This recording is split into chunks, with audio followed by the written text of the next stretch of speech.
Olá, pessoal. Tudo bom com vocês? Espero que vocês estejam bem. Espero que tenham lido o nosso material, que tenham acessado lá as nossas rotas. Sabe para quê? Justamente para vocês dominarem cada vez mais essa nossa disciplina, essas nossas discussões. Tá? Sem perda de tempos, vou compartilhar com vocês a nossa tela, justamente para darmos início à nossa terceira aula, que começa agora. Então, hoje nós vamos discutir sobre gestão estratégica, que é justamente isso que vocês fazem, ou irão se tornar profissionais. Então, para definição, nós temos que a gestão estratégica é o quê? Um processo contínuo e dinâmico. Pronto. Lembra da última aula que eu falei que é desafiador, está sempre sendo provocante? É por causa disso, porque ele é contínuo e dinâmico. Ele envolve sempre o quê? Formulação, implementação e avaliação de estratégias para alcançar objetivos. Aí fala de longo prazo, levando em consideração tanto o ambiente interno quanto externo. É complicado, né? Primeiro, vamos entender, longo prazo. O que seria um longo prazo hoje em dia?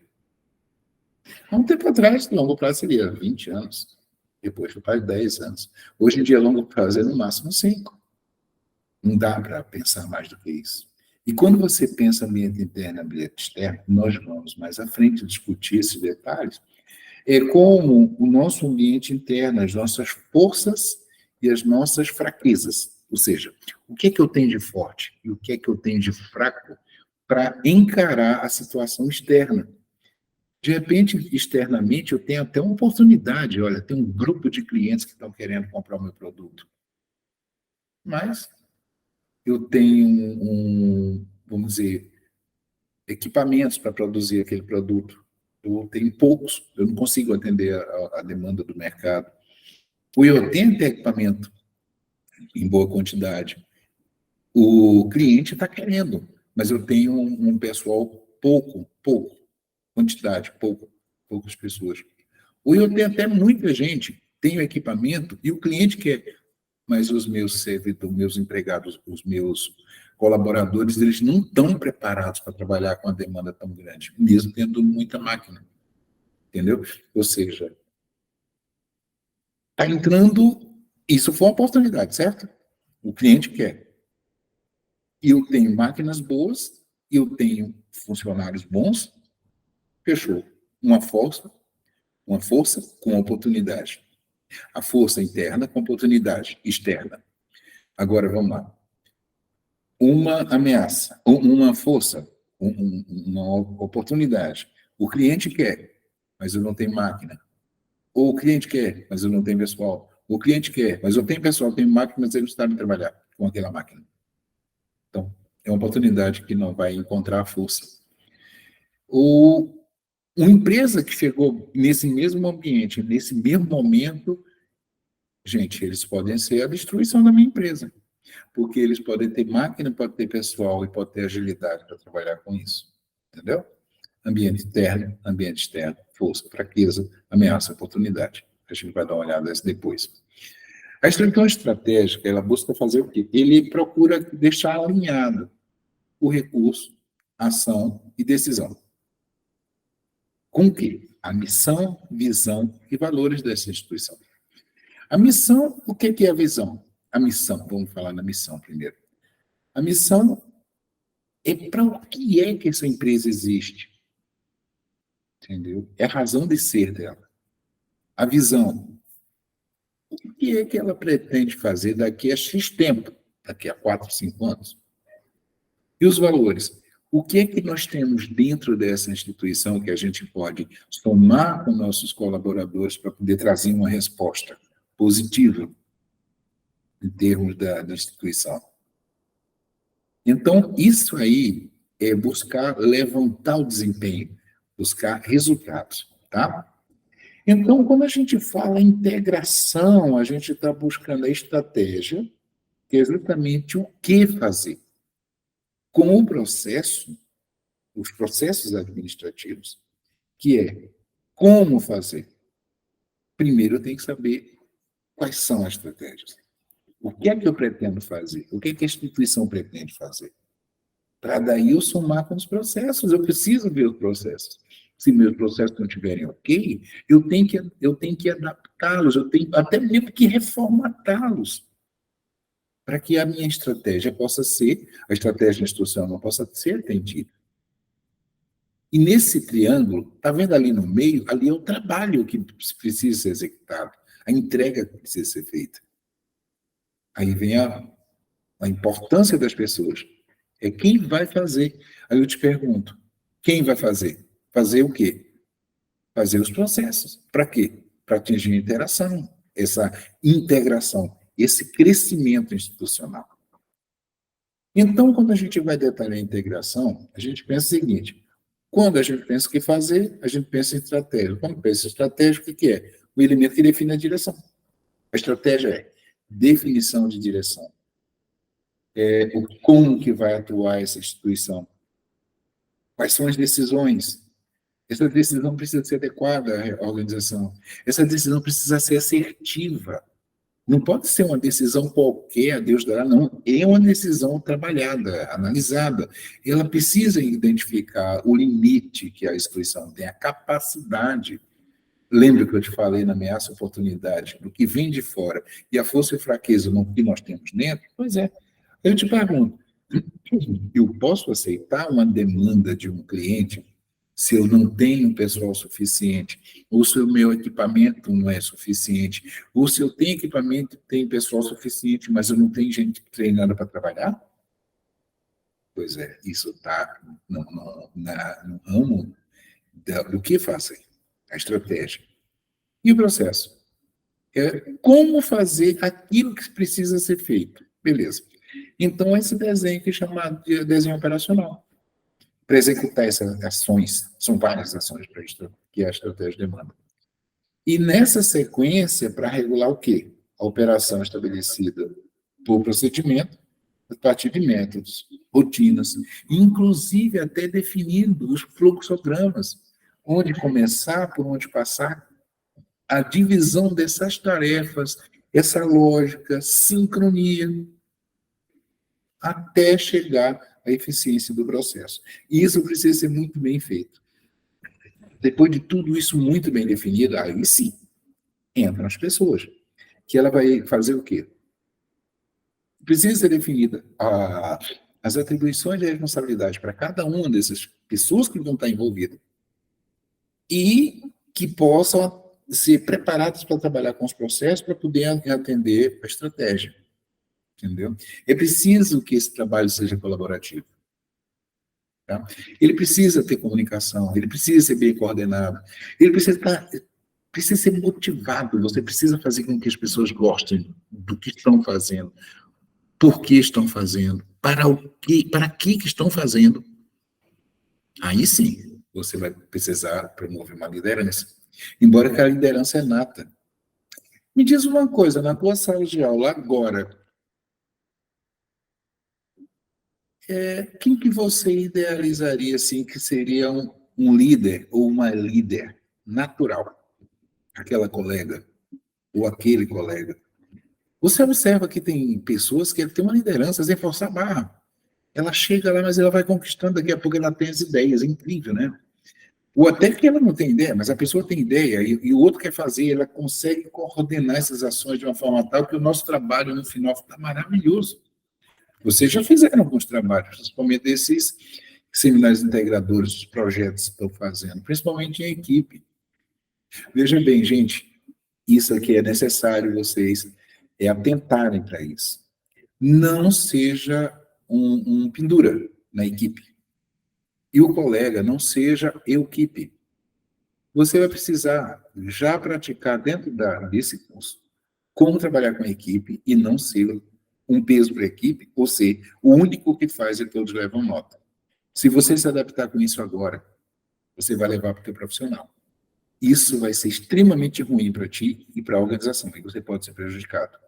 Eu falo de experiência própria. E, principalmente, essa prática que todos vocês vão ter que fazer durante o curso é justamente para poder trabalhar a equipe. Você está vendo essa discussão sobre estratégia, processo de pessoas? É isso, equipe trabalhando.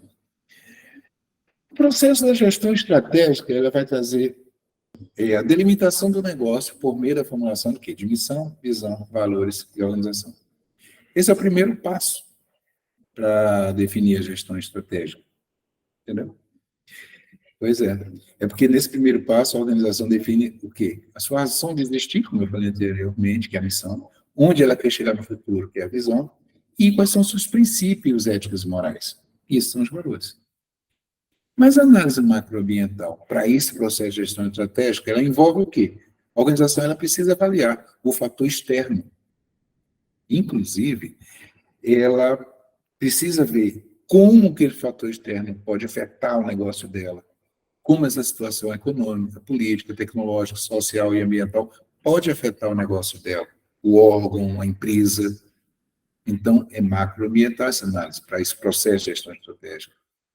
A análise do ambiente competitivo, dos políticos, dos públicos e dos tipos de relacionamento. O ambiente é competitivo, tá?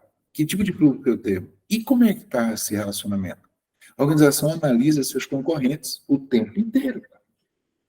Seus fornecedores, seus clientes, seus parceiros e outros públicos envolvidos no negócio, bem como os tipos de relacionamento que mantém com cada um deles.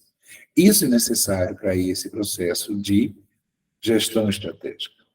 Então, quando a gente fala, nós vimos aqui atrás, questão do processo, detalhamento da integração, já vimos aqui sobre a delimitação do negócio a partir do processo de gestão, e agora nós temos a questão da análise do ambiente interno, que a gente já comentou, que a organização avalia seus pontos fortes e fracos, suas competências, recursos, para identificar justamente a limitação da oportunidade de melhoria.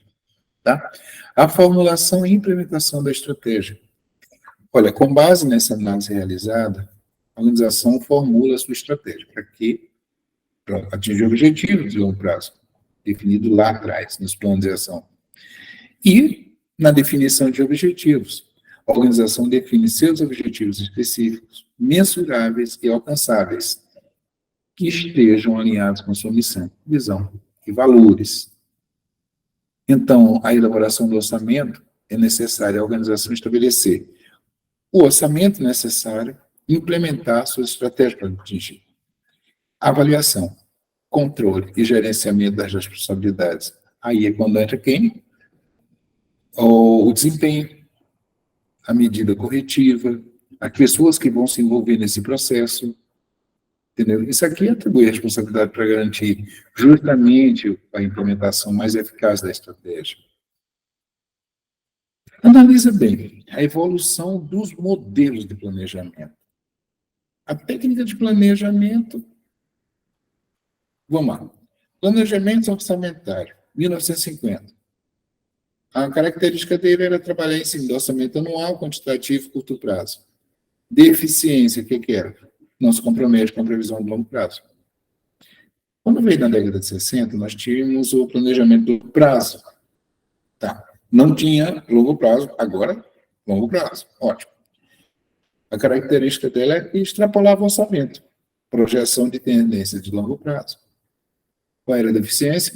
Não faz previsão de alterações ambientais. Lembra que a gente analisou um pouquinho atrás aqui no ambiente? Pois é. Então, nós temos aqui, em 1970, o planejamento estratégico. Define a direção da empresa, que isso aqui é característica, análise de mudança ambiental externa, análise de recurso interno, quantitativo e longo prazo. Mas para a deficiência da implementação, eles tinham falhas para implementar esse tipo de planejamento. E haja os caras estudarem. Quando chegou em 80, eles trouxeram o quê? Administração estratégica. Opa, está chegando em nós aqui, ó. Decisão administrativa, seguem a estratégia, foco da análise na implementação de longo prazo, mas a deficiência não se envolve, não desenvolve uma abordagem sistêmica, como o sistema pode operacionalizar toda a organização. Aí, no final, nós temos a gestão estratégica, que é o que estamos discutindo hoje. A característica dele qual que é? Primeiro, pensamento sistêmico. Veja que na anterior não tinha essa abordagem, agora já tem. A integração entre planejamento e controle. Não é só planejar, tem que organizar, dirigir e também controlar. Agora nós temos também a gestão de mudanças, é o que a gente já está discutindo. Muda rápido, as coisas mudam muito rápido. A aprendizagem organizacional, como é que a organização está aprendendo? Como é que a gente vai entender que nossos colaboradores, nós mesmos que somos os chefes, como é que a gente está aprendendo? A empresa aprende com a gente, porque nós somos a parte inteligente do processo. E nós fazemos com que essa empresa ela se viva, alterando para melhor seu comportamento. Tá bom? E a busca da eficiência e da eficácia organizacional, que são características. Mas nem tudo são flores. Então, temos o quê? Uma deficiência que é o quê? A falta de integração mais apurada com o modelo da mudança organizacional, que é justamente um pouco mais do passado. Mas nós temos agora o planejamento e a gestão. Nós fizemos uma discussão sobre administração e gestão, agora estamos discutindo o planejamento e a gestão estratégica. O planejamento estratégico, ele fica focado aonde? No topo da pirâmide, que nós temos a questão estratégica, tático e operacional, a gestão. Então, o planejamento estratégico, ele está no topo da pirâmide. É a alta administração que estabelece, lembra? As ideias. É lá que é escrito, é lá que é definido. Mas quando a gente entra na gestão estratégica, veja o que acontece. Simplesmente vai descer do estratégico, vai passar pelo tático e chegar no operacional. Enquanto o planejamento está focado só no alto escalão, ou seja, na alta administração, a gestão estratégica vem dele até abaixo, sempre nessa linha de produção. É aí que a gente começa a observar o quanto é interessante esse aprendizado que a gente tem com a administração estratégica, entendeu? E é assim que a gente vê como que a coisa funciona. Eu deixei para agora, para a gente finalizar aqui, uma discussãozinha bem rápida a respeito de alguns instrumentos que nós temos, que é justamente algumas ferramentas, tá bom? Nós não vamos nos envolver muito agora, porque a gente vai ter que desenvolver um pouco mais à frente essa discussão sobre essa parte estratégica, entendeu? Então, vamos dar uma olhadinha nisso aqui. Como eu falei, é bom que vocês parem para dar uma lida com calma. A gente vai voltar a discutir isso mais à frente. Então, algumas ferramentas que a gente tem e metodologia da gestão estratégica estamos. O Balance Scorecard, as 5 forças de Porter, o Business Model Canvas e o ciclo PDCA. Vamos lá. O BSC, o Balance Scorecard, ele busca traduzir a visão da empresa em ações tangíveis. Já as 5 forças de Porter é uma ferramenta de mercado que ajuda a empresa a entender a dinâmica competitiva. O Business Model Canvas, ele planeja fazer o quê? Ele permite que o empreendedor tenha uma visualização que possa estruturar os principais elementos de um modelo de negócio. E o ciclo PDCA, ele busca melhoria contínua, que é justamente em cima do planejamento, execução, verificação e ação corretiva.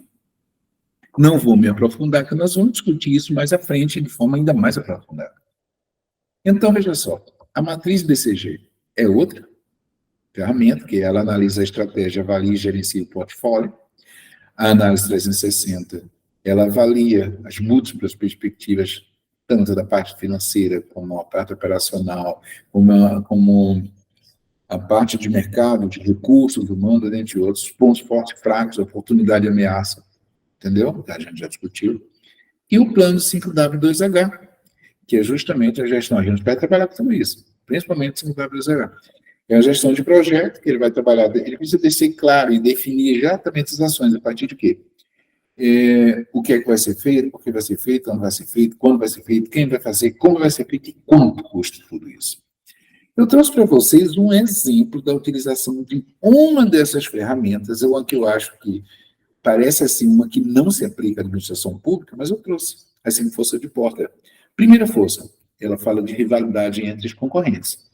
No setor privado seria essa avaliação da intensidade da concorrência nos preços praticados pelos concorrentes. Na questão pública, a gente poderia pensar o seguinte: a rivalidade entre organizações governamentais, avaliar a intensidade da concorrência entre a organização governamental que presta o mesmo serviço, serviços similares, e das políticas públicas adotadas por elas. A segunda força, que é o poder de barganha do fornecedor, dos fornecedores. Na administração, no setor privado, essa análise da quantidade de fornecedores, da sua capacidade de produção e sua capacidade de negociação e preços. Quando a gente vai para o setor público, a gente pensa análise da quantidade de fornecedores de bens e serviços para o setor público, sua capacidade de produção e sua capacidade de negociação e preço. Lembra que eles têm que comprar, através da licitação, principalmente. Terceira força, o poder de barganha de clientes. Avaliação do poder, isso na iniciativa privada, avaliação do poder de negócio dos clientes e seu tamanho e sua capacidade de compra. Quando a gente vai para o setor público, meu Deus, esse cliente é ainda maior, que é justamente o poder de negociação dos cidadãos e dos órgãos de controle e fiscalização.